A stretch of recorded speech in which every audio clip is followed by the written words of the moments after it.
It is past midnight. The room is dark and quiet. Your body is tired, and yet there it is again.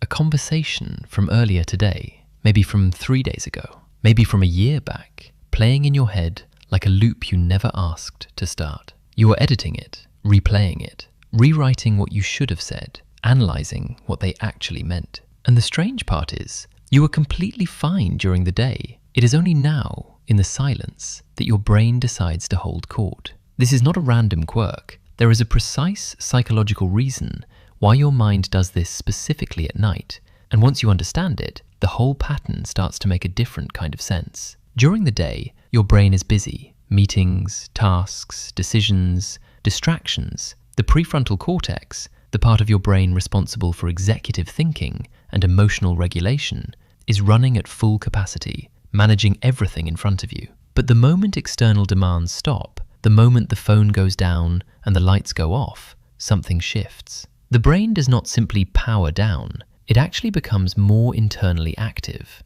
Neuroscientists call this the default mode network, a system of brain regions that switches on when you stop focusing on the outside world and turns attention inward. Think of it as your brain's background processing system, and one of its primary functions is reviewing unresolved social and emotional experiences. In simple terms, your brain was holding those conversations in a queue all day. Night is when it finally processes them. Not every conversation gets replayed, only specific ones do, and the pattern is not random. The conversations your brain returns to are almost always ones where something felt unresolved. An ambiguous comment you could not quite read, a moment where you said something and immediately wondered how it landed, a situation where the outcome felt uncertain, or where your sense of social standing felt even slightly at risk. Psychologists describe this through the lens of the Zeigarnik Effect, a well-documented phenomenon where the brain holds on to incomplete or unresolved tasks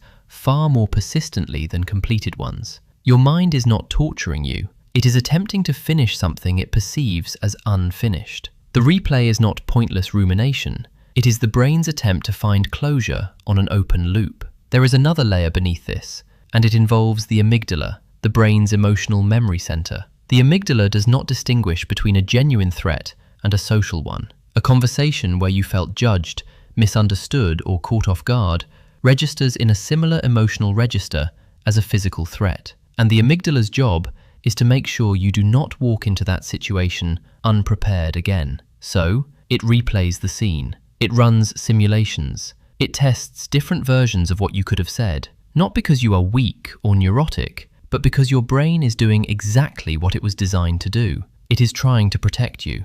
Now, pause here for just a moment. Think about the last conversation you replayed. Was there a moment in it where you felt even slightly exposed, misread, or uncertain about how you came across? Almost certainly, yes. That feeling is the trigger. That is what opened the loop. Research consistently shows that this pattern is significantly more common in people with higher levels of social awareness and emotional sensitivity. In other words, the people whose brains replay conversations most intensely are often the same people who are most attuned to social nuance, most aware of how others feel, most invested in the quality of their relationships. There is a quiet irony here. The very trait that makes someone thoughtful, perceptive, and deeply considerate is the same trait that keeps them awake at night, reviewing a 3-sentence exchange from Tuesday afternoon. The brain that cares most about connection is the brain that monitors it most carefully, even in the dark, even when everyone else has long since moved on. So why can you not stop replaying conversations at night? Because your brain is not broken. It is doing 3 things simultaneously: processing unresolved social experiences